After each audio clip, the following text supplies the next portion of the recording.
ETF index mutual funds నేర్చుకుని stock మార్కెట్లో రాణించాలనుకుంటున్నారా? వెంటనే ఈ నెంబర్కి కాల్ చేయండి. నమస్తే రమగారు. నమస్తే జయ. రమగారు, మనము బుద్ధుని కథలు కొన్ని చెప్పుకున్నాం కదా, అట్లా ఏదన్నా ఒకటి చెప్తారు? అహింసా జ్యోతి అందులో నుంచి చెప్తాం. బుద్ధుడు జేతవనంలో ఉన్నాడని కథలు చెప్పుకుంటూ ఉంటాం మనం. ఆ జేతవనం గురించిన కథ. అప్పుడు మా బుద్ధుడు ఆయన రాజగృహం అనే ఊర్లో ఉండేవారు.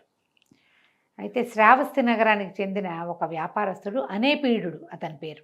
ఈ అనేపీడుడు రాజగృహానికి వెళ్ళాడు. వెళ్తే అక్కడ ఆయన స్నేహితుడు ఒక వ్యాపారస్తుడు ఉన్నాడు. వాళ్ళ ఇంటికి వెళ్తే మామూలుగా ఎలాంటి స్నేహం అంటే వాళ్ళకి, ఈయన బయలుదేరి వెళ్తుంటే కబురు చేస్తే ఇంచుమించు ఊరు చివరి దాకా స్నేహితుడు వచ్చి ఎదురొచ్చి తీసుకెళ్ళి, అప్పుడు ఉన్న 2 పూటలు ఆయన వ్యాపార పనులు ఉంటే వ్యాపార పనులు చేసుకొని వచ్చి మిగిలిన అన్ని పూటలు ఆయనతోటే గడిపి కలిసి భోజనం చేసి మళ్ళీ ఊరు చివరి దాకా సాగనింపేంత స్నేహం ఆయన పద్ధతి అది. అయితే ఈ అనేపీఠుడు వచ్చినప్పుడు ఆయన స్నేహితుడు బిజీగా ఉన్నాడు. వచ్చావా అని పలకరించాడు. ఏ పని చేసుకుంటున్నాడు. మా భోజనాల దగ్గర కలిసారు, భోజనం కుదిరిందా నీకు, నువ్వు పనికి వెళ్తావా, నువ్వు ఎప్పుడు నీ మీటింగు అని అడిగి మళ్ళీ వెళ్ళిపోయాడు. సాయంత్రానికి మళ్ళీ కలిసినప్పుడు ఆయన ఏం చెప్పాడంటే స్నేహితుడు, బుద్ధుడు ఆయన 500 మంది శిష్యులకి భోజనాలు పెట్టుకున్నాం రేపు, దాంతో చాలా పని ఉంది, ఏర్పాట్లలో మునిగి నిన్ను బాగా అటెండ్ చేయలేకపోయాను అన్నాడు. అయితే ఈయనకి బుద్ధ దర్శనం చేద్దామనిపించింది. బుద్ధుడిని చూద్దామంటే ఇది రాత్రి, ఇప్పుడు కాదు, వెళ్దామన్నాడు. ఈయన పడుకుంటే ఆయనకి ఏమనిపించిందంటే, ఇవాళ రేపు బుద్ధులమని చాలామంది చెప్పుకుంటున్నారు, నేను బుద్ధుడిని, నాకు బోధ కలిగింది, నేను సన్యాసం పుచ్చుకున్నాను. ఈయన ఎలాంటి వాడో ఈ బుద్ధుడు. సరే, ఈయన నా చిన్నప్పుడు నన్ను సుదత్త అని పిలిచేవాళ్ళు. ఈయన మహిమాన్వితుడైతే సుదత్త అని పిలిస్తేనే నేను ఆయన్ని మళ్ళీ చూస్తా, లేకపోతే నేను చూడకూడదు అనుకున్నాడు. ఈయనకి పడుకుంటే చాలా వెలుగ్గా ఉన్నట్టు కనపడుతోంది. తెల్లవారిపోయిందని లేచాడు. అది వెన్నెల. నిద్ర మళ్ళీ పడుకున్నాడు. మళ్ళా వెలుగు వచ్చింది. అంటే ఆ బుద్ధుణ్ణి కలవాలన్న ఒక ఆతృత లోపల ఉండి ఆయనకి వెలుగున్నట్టే కనపడుతోంది. 2-3 సార్లు అట్లా అయింది. తర్వాత తెల్లవారిన తర్వాత స్నేహితుడు ఈ అనేపీడుని బుద్ధ దర్శనానికి తీసుకెళ్ళాడు. అక్కడికి వెళ్ళేసరికి, రా సుదత్త, బాగున్నావా అని అడిగాడు ఆయన. బుద్ధుడు అడిగేసరికి ఆశ్చర్యపోయాడు. నా లోపల ఉన్న ఊహ ఈయనకి తెలిసింది, ఈయన మహానుభావుడు అని చెప్పి ఆయన దగ్గర విపరీతంగా సేవించాడు. వీళ్ళందరికీ భోజనాల ఖర్చు అన్నీ తనే పెట్టాడు. స్నేహితుడి దగ్గర ₹1 కూడా ఇవ్వనివ్వల. ఈయన పరమకోటీశ్వరుడట ఆ కాలంలో. అయితే అనేపీఠుడు ఏమన్నాడు, శ్రావస్తికి రావాలి స్వామి నువ్వు అని అడిగాడు. రాజగృహం నుంచి శ్రావస్తికి ఎక్కువ దూరం లేదు, ఇక్కడికి రా నువ్వు, నీకు అన్ని ఏర్పాట్లు నేను చేస్తాను అని చెప్పాడు. ఏం చేశాడు, శ్రావస్తి నుంచి 45 యోజనాల దూరం ఉందట, 40 యోజనాలు. ఈ అన్ని చోట్ల ఇంతమంది శిష్యులతోటి బుద్ధుడు వస్తే ప్రతి చోట 1 గంట సేపు నడిస్తే రెస్ట్ తీసుకునేందుకు ఒక ఆరామం, భోజనము, మంచినీళ్ళు ఏర్పరిచాడట. ఒక చెట్లు లేని చోట పందిళ్ళు వేయించట. దారంతా చెట్లు ఉన్న చోట ఉన్నాయి, ఎక్కడ చెట్లు లేవో అక్కడ పందిళ్ళు వేయించాడు. అక్కడి నుంచి వీళ్ళు ఉండటానికి శ్రావస్తి నగరంలో ఏర్పాట్లు చేసి బుద్ధుడికి మాత్రమే ఆయన ప్రత్యేకంగా ఒక ప్రదేశాన్ని సెలెక్ట్ చేసుకున్నాడు. అది కొని అక్కడ ఆయనకి విశ్రాంతి తీసుకోవడానికి ఒక గృహం కట్టాలని భావించాడు. అదొక 500 గజాల స్థలం అట. అది జేతుడు అనేవాడిది. ఈయన పోయి జేతుడి దగ్గరికి వెళ్ళాడు. వెళ్ళి, నేను ఫలానా స్థలం ఉంది కదా, అది కొంటానన్నాడు. ఆయన ఏమన్నాడు, అది ఎంత స్థలం ఉందో దాని నిండా మనురణాలు పరిస్తే ఆ వేళకు అమ్ముతానని. మనురణాలు అనేవి ఆ రోజుల్లో ఉండే కాయిన్స్. దాని నిండా నేల మీద పరవాలట, అవి ఎన్నవుతాయో అంత వెలకు అమ్ముతానన్నాడు. అనేసరికల్లా అయితే నేను రెడీ, నేను కొంటానన్నాడు ఆయన. భూమంతా కాయిన్స్ పరిచి 500 గజాల మేర అనేసరికి కొంటానన్నాడు. ఎప్పుడైతే అన్ని మనురణాలు ఇవ్వడానికి తనకి ఇతంత అనేపీడుడు తయారయ్యాడో జేతుడు తీరుకున్నాడు.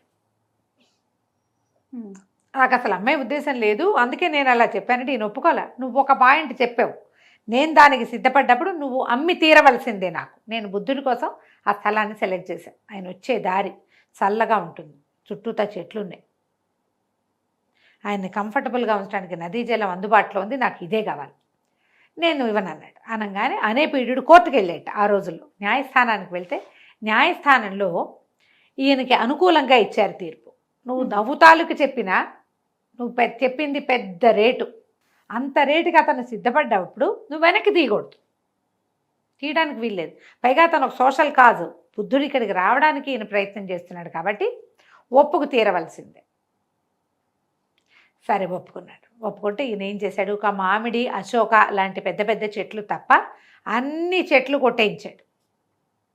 1000 మంది మనుషుల్ని పెట్టి మనురణాల్ని పరిపించాడు దాని నిండా. పరిపించి అక్కడి నుంచి బ్రహ్మాండమైన భవంతులు కట్టాడు. కట్టేసరికి ఈయన కనిపించిన జేతుడికి, బుద్ధుడి కోసం ఇంత ప్రయత్నం చేస్తున్నాడా, సరే నేను కూడా ఏదైనా చేయాలనుకున్నాడు. నేను మాత్రం ఎందుకు చేయకూడదు, వీడికి ఎంత పేరు వస్తుంది, ఈ స్థలం ఇచ్చిన నాకు కూడా పేరు ఉండాలి కదా. అందుకని ఏం చేశాడు, ఈ తన స్థలానికి అటు ఇటు పక్కన ఉన్న చిన్న చిన్న స్థలాలు కొన్నేవో అమ్మకానికి ఉన్నవి కొనేసి అక్కడ శిష్యులు ఉండటానికి అనుబంధంగా కొన్ని భవనాలు నిర్మించాడు జేతుడు. అక్కడి నుంచి ఏమైంది, ఈయన ఏం చేశాడు, ఈ మొత్తం స్థలం అంతా బిల్డింగ్ కట్టించాడు కదా, ఆ వచ్చే దారంతా కొత్త చెట్లు పెట్టించాడు.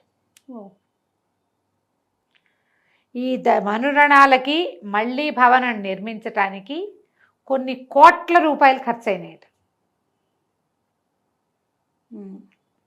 ఇన్ని కోట్లు, అతనికి కూడా 7 కోట్లు ఇచ్చారు.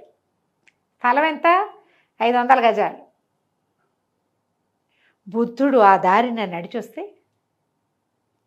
ఆయన నడిచి వచ్చి దీంట్లోకి ప్రవేశిస్తే జేతుడి పేరు మీద అది జేతవనం అయింది. ఎందుకైందంటే జేతుడు ఏం చేశాడట, ఈ పక్కన స్థలాలన్నీ చేసి కట్టాడా. ఎప్పుడైతే బుద్ధుడు వచ్చి తన స్థలంలోకి అడుగు పెడుతున్నాడో తను తీసుకున్న 7 కోట్లు తిరిగి ఇచ్చేసాడు.